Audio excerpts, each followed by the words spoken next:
하나님의 말씀을 봉독하겠습니다. 열왕기상 9장 1절에서 9절까지의 말씀입니다.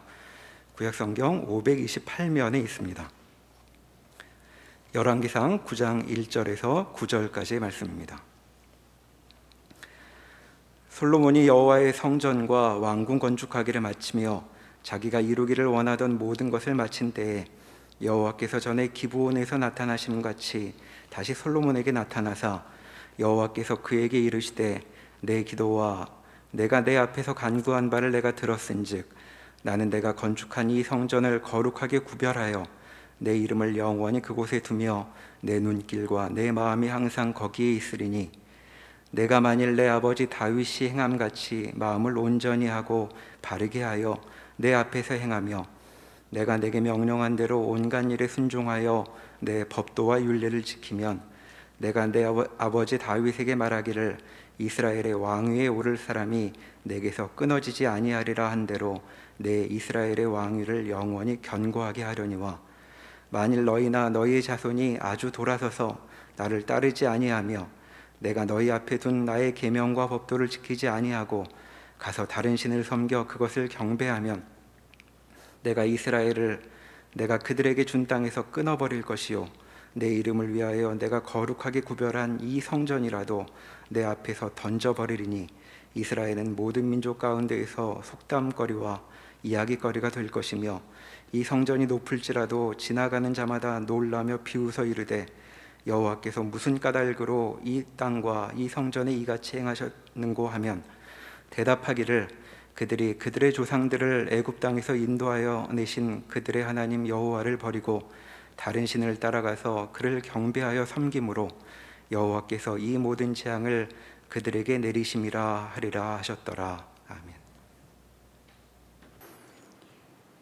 솔로몬은 이제 성전과 왕궁 건축하기를 다 마쳤습니다. 하나님이 다시 나타나십니다.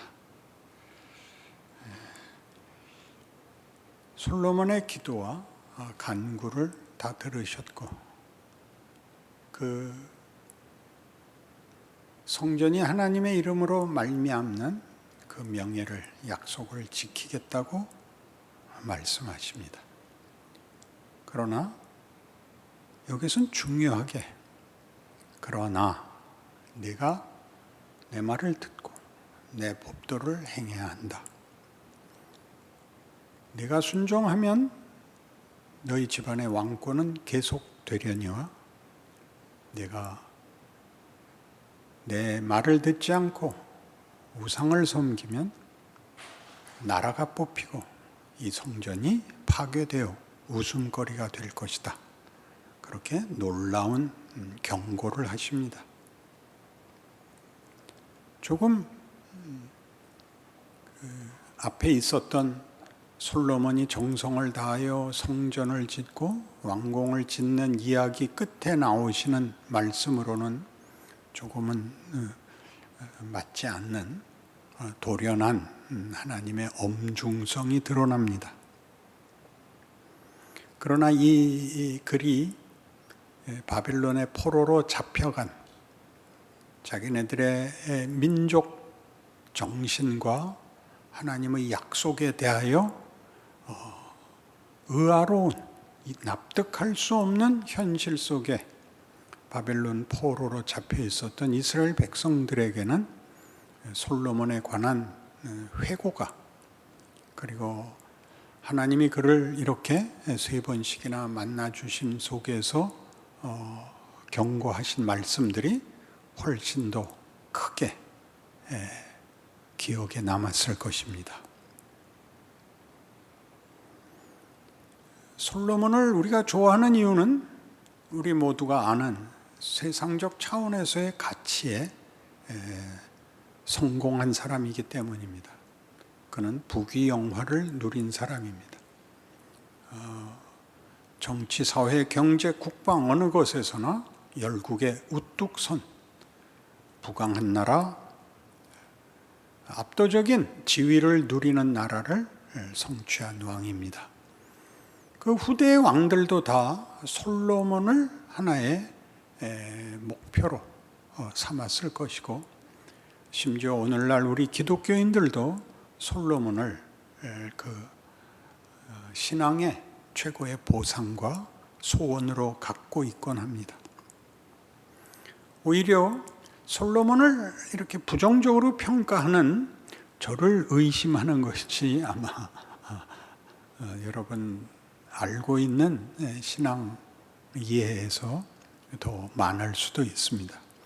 제가 솔로몬을 이렇게 깎아내리는 것은 그의 명성을 깎는 게 아니라 성경에 그를 이미 깎아내리고 있기 때문입니다. 그것이 열왕기상 12장 1절 이하에 나옵니다. 제가 읽지요. 르호보암이 세겜으로 갔으니 이는 온 이스라엘이 그를 왕으로 삼고자 하여 세겜에 이르렀음이더라. 느밧의 아들 여로보암이 전에 솔로몬 왕의 얼굴을 피하여 애굽으로 도망하여 있었더니 이제 그 소문을 듣고 여전히 애굽에 있는 중에 무리가 사람을 보내 그를 불렀더라. 여로보암과 이스라엘의 온 회중이 와서 르호보암에게 말하여 이르되 왕의 아버지가 우리의 멍에를 무겁게 하였으나 왕은 이제 왕의 아버지가 우리에게 시킨 고역과 매운 무거운 멍에를 가볍게 하소서. 그리하시면 우리가 왕을 섬기겠나이다. 그러니까 여로보암은 하나님께서 선지자를 통하여 내가 솔로몬으로부터 10지파를 뺏어서 너한테 줄 텐데 네가 왕이 되어라. 그리고 너 내 말을 지켜라. 이렇게 일이 벌어지고 있는 솔로몬 사후의 역사를 우리가 알고 있기 때문입니다. 하나님이 솔로몬에게서 10지파를 빼는 것은 유다 외에는 베냐민 지파 하나밖에 남지 않습니다. 그것은 대단한 징벌이지요. 그런데 우리는 여기를 유심히 보지 않습니다.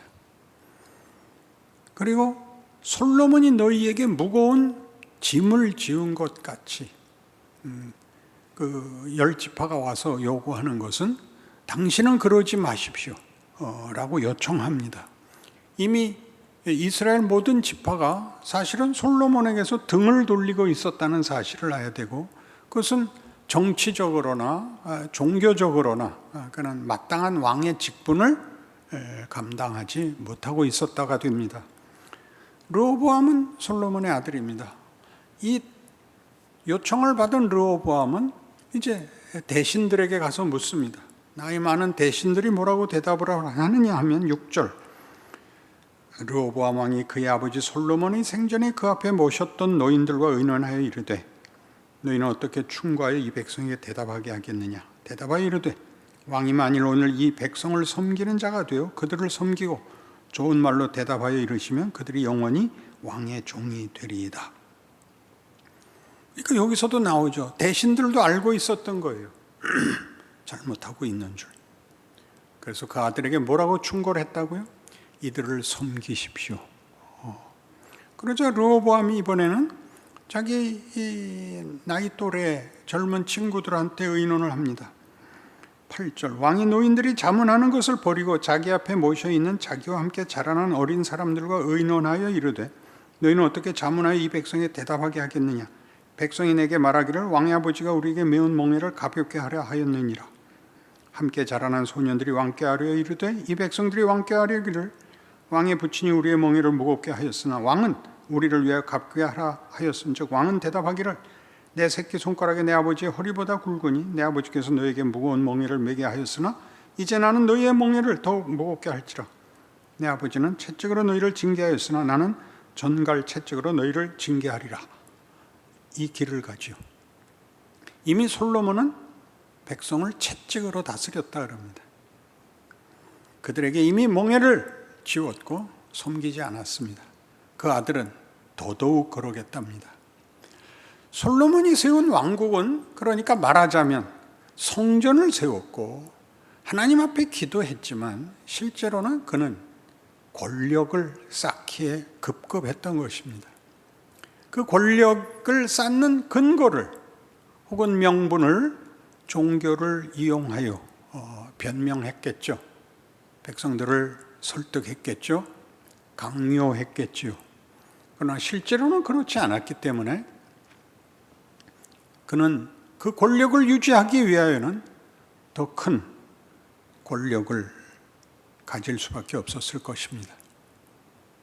권력은 권력을 지켜내는 방법이 공포 하나밖에 없습니다.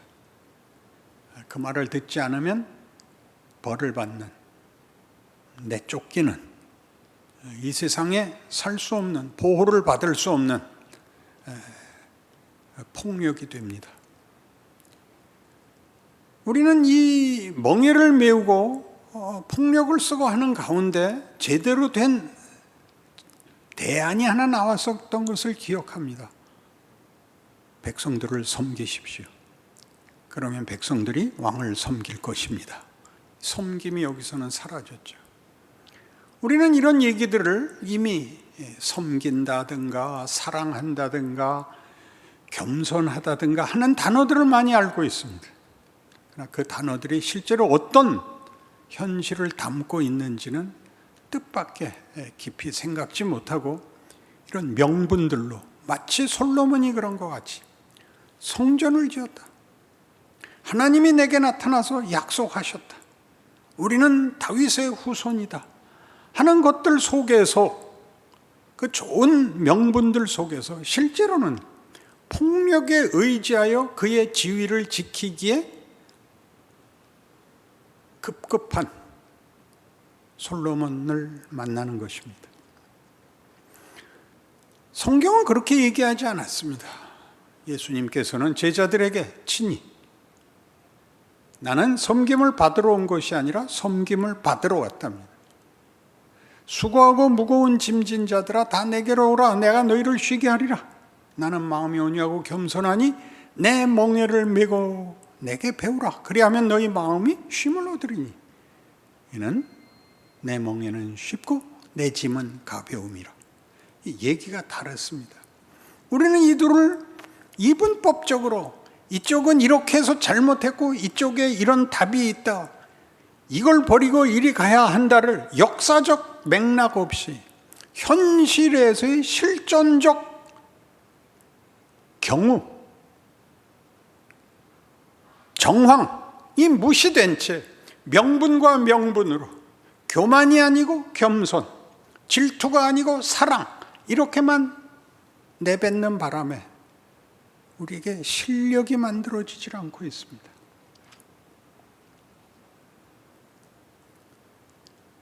솔로몬이 펼친 정치는 결국 공포 정치였던 것이죠.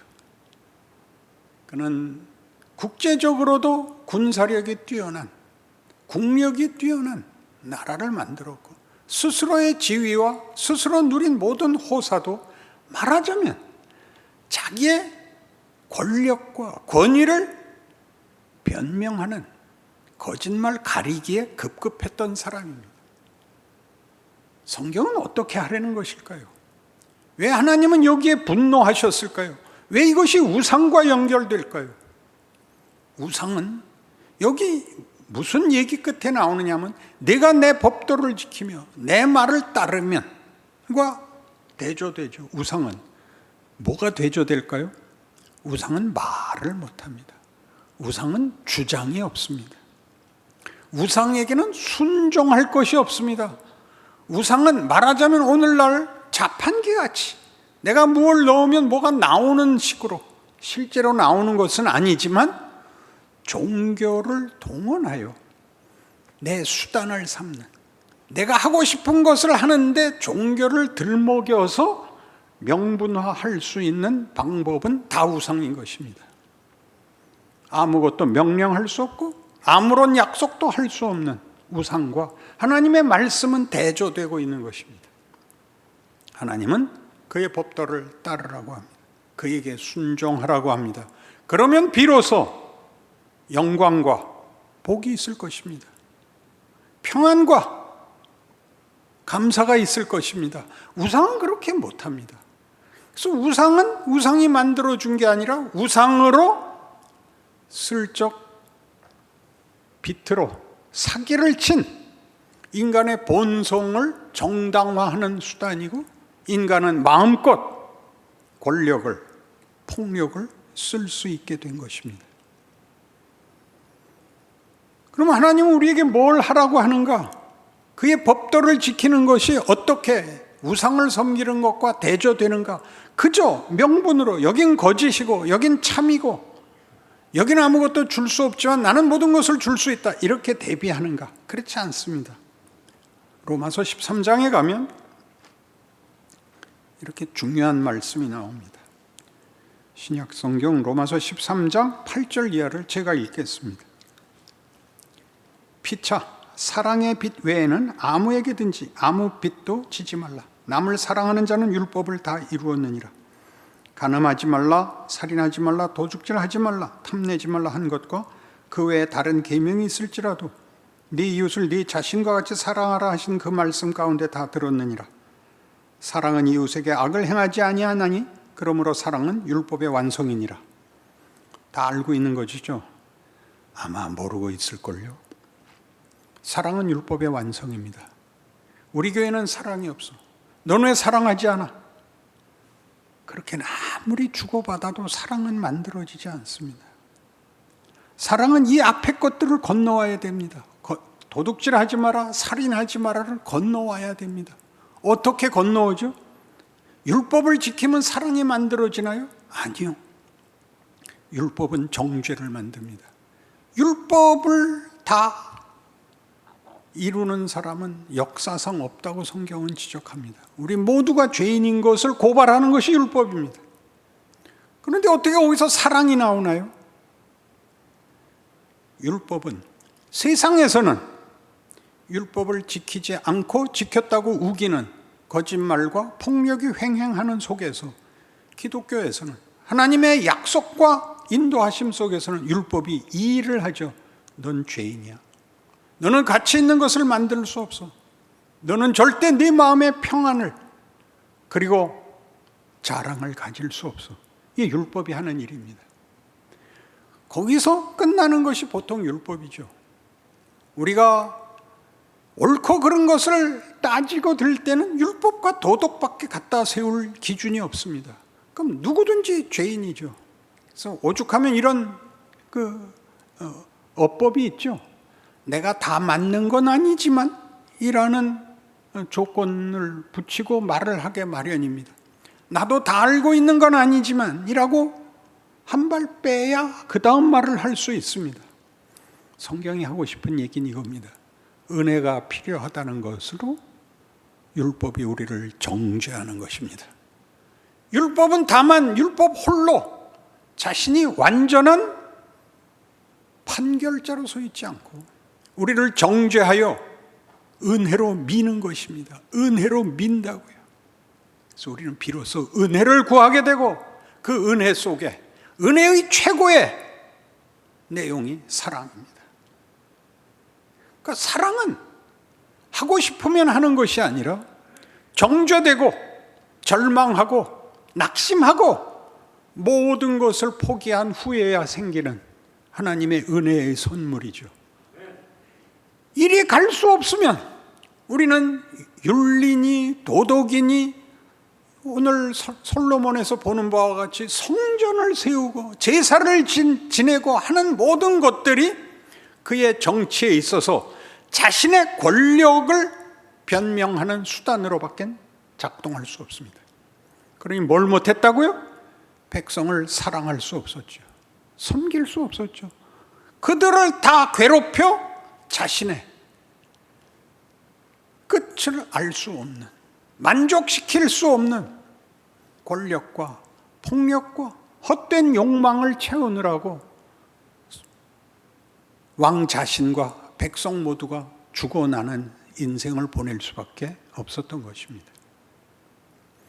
그러니까 우리가 이것이 느닷없이 공포에서부터 사랑으로까지 이렇게 대비되는, 내 말을 듣고 내 법도를 따르는 문제가 우상과 대비됐던 것 같이 사랑을 논할 때마다 어떤 정의를 내리느냐 하면 요한일서 4장 18절 같이 사랑 안에 두려움이 없고 온전한 사랑이 두려움을 내어 쫓나니 두려워하는 자는 사랑 가운데서 아직 제대로 서지 못한 자라 라는 성경의 증언을 듣습니다. 사랑은 공포의 반대말입니다. 공포는 사랑할 수 없으면, 사랑을 받을 수 없으면 공포 외에는 만들어낼 수 있는 게 없습니다.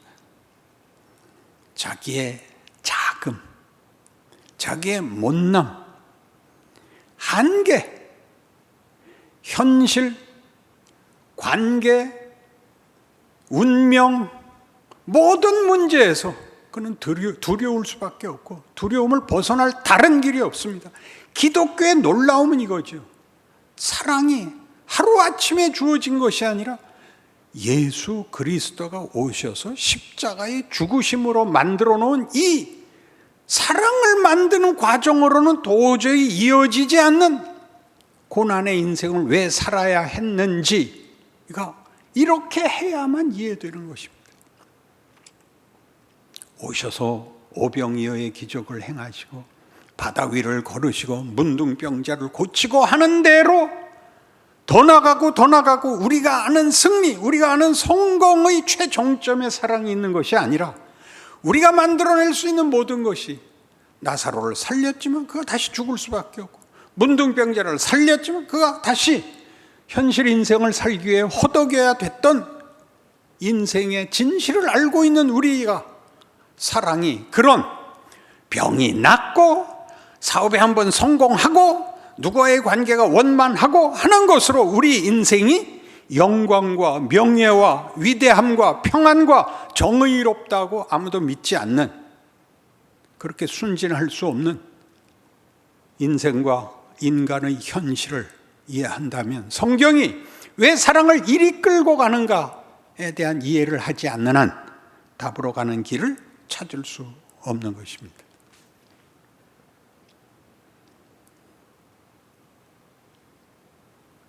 우리는 이 사랑이라는 것이 만들어지는, 사랑이 공포의 반대로 정의되는 이유를 알게 됐고, 그 사랑을 이 율법을 지나서, 자책을 지나서, 절망을 지나서 사랑이라는 것의 자리로 우리가 인도된다는 것을 이해하지 못하면 명분으로 거짓과 진리,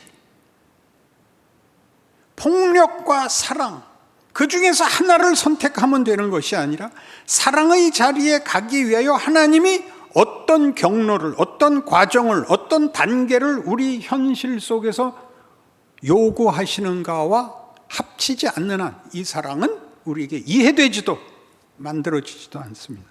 그것이 에베소서 4장입니다. 잘 아는 말씀이니까 제가 읽겠습니다. 에베소서 4장 13절. 우리가 다 하나님의 아들을 믿는 것과 아는 일에 하나가 되어 온전한 사람을 이루어 그리스도의 장성한 분량이 충만할 때까지 이르리니, 이는 우리가 이제부터 어린아이가 되지 아니하여 사람의 속임수와 간사한 유혹에 빠져 온갖 교훈의 풍조에 밀려 요동하지 않게 하려 함이라. 오직 사랑 안에서 참된 것을 하여 범사에 그에게까지 자랄지라. 그는 머리니 곧 그리스도라. 그에게서 온몸이 각 마디를 통하여 도움을 받음으로 연결되고 결합되어 각 지체의 분량대로 역사하여 그 몸을 자라게 하며 사랑 안에서 스스로 세우느니라. 자라납니다. 실패와 절망 속에서 자라납니다. 내 말을 듣고 내 법도를 지키라가 사랑으로 가는 유일한 길입니다. 못 지켜서 가는 길입니다. 그걸 지키면 가는 것이 아닙니다. 그것이 우리를 보내야 하는 사랑의 자리에까지 가지 못하고 법을 지키면, 도덕을 지키면 그것이 폭력이 된다는 사실은 다 아시죠? 제일 무서운 사람이 누군데요? 법을 지키는 사람입니다. 제일 무섭습니다. 사람들이 왜 법을 어기는지 그는 이해하지 못합니다. 교회에 왜 사랑이 없나요? 법이 끝이기 때문입니다. 법이 사랑으로 가는 길이라는 사실을 모릅니다. 용서가 없습니다. 기다려주지 않습니다. 서로에게 짐을 지울 뿐입니다. 너 왜 기도 안 해? 너 왜 신앙이 자라질 않아? 이런 호통만 남게 되죠. 우리는 그렇게 말함으로써 책임을 전가할 수 있습니다. 구역장이, 교회 직분자가, 심지어 목사님마저도 많은 것을 요구하고 요구함으로써 자기 책임이 끝나고 맙니다. 여러분 자식들한테 그랬나요? 자식들한테는 안 그러죠. 요구하고 못하면 다시 혼내고 달래고 작은 보상을 하고 그렇게 많은 우여곡절로 자식을 키우지 않나요? 이렇게 말하는 게 제일 나쁜 말인 거 아시죠? 난 할 만큼 했다. 나중에 나 원망 마라. 이제부터는 네 인생은 네가 책임져라. 이렇게 말하면 안 되죠. 부모는 그럴 수 없습니다. 하나님이 그럴 수 없는 것입니다. 그래서 우리가 바빌론 포로라는 이 이스라엘의 실패의 결국을 보게 됩니다. 그것은 물론 혼나는 것입니다. 심판받는 것입니다. 그러나 그것은 끝이 아닙니다. 버리는 것이 아닙니다. 우리 인생에도 마찬가지죠. 우리가 우리의 죄를, 우리의 못남을, 우리의 안타까움을 가지는 모든 것은 뭔가요? 세상적인 방법으로의 부귀영화에 성공이 없으면 하나님 앞에 나와서 내가 무엇을 하면 주겠습니까? 여기가 잘못되는 거죠. 무엇을 하면 솔로몬 같이 해주시겠습니까? 솔로몬은 복받은 거 아니다. 성경이 그렇게 하는데 어떻게 하면? 그리고 나는 왜 내가 잘못하지 않은 벌을 내가 받아서 고단한 인생을 살아야 되나요? 그게 정당한 길입니다. 세상의 것으로 자기를 속일 수 없게 하시며 우리가 간단한 종교성을 가지고 자신의 욕망을 속일 수 없는 길로 하나님이 우리를 인도하고 계시죠. 그러니까 여기에 아무도 억울한 사람은 있을 수 없는 것입니다. 여러분의 억울한 인생은 하나님이 여러분을 우상을 통하여 만드는 거짓된 자기 욕망을 채우는 길과 타협하지 않으시고 자신의 신실하심과 자신의 목적을 기어코 이루겠다고 하셨기 때문에 일어나는 현실입니다. 그 아들을 잡은 것처럼 말이죠.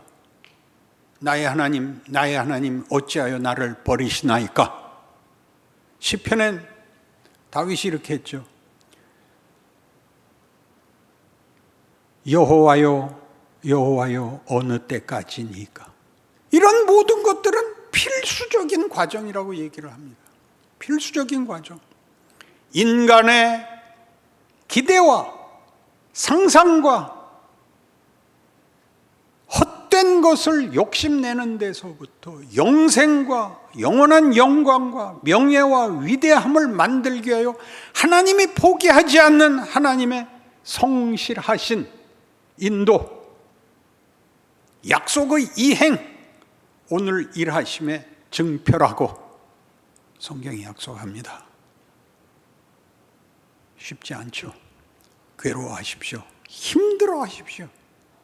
그러나 그것은 하나님이 우리를 위하여 정하신 최선의 십자가는 하나님의 지혜요 권능이니라를 이어오고 있는 살아계신 하나님의 오늘 우리를 향한 뜻이요 권능이요 복주심이요 붙잡고 계심이라는 사실로 우리에게 일어나는 어떤 현실과 나의 어떤 부족함, 자책들을 다 넘어선 하나님의 뜻이 우리를 영광의 자리에 세운다.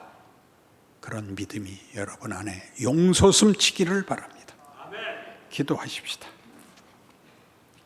하나님 아버지, 신자된 인생의 자랑과 배짱이 무엇인지 알게 하십니다. 세상의 헛된 것으로 딴 길 가지 않게 하시며 거짓된 고백으로 하나님의 일하심을 슬쩍 외면하고 도망가는 비겁함과 부끄러움에서 우리를 붙잡아 올리십니다. 오늘의 말씀이 우리의 생애에 우리의 힘이요 무기요 우리의 자랑이요 우리의 유일한 희망이 되게 하여 주시옵소서. 예수님 이름으로 기도합니다. 아멘.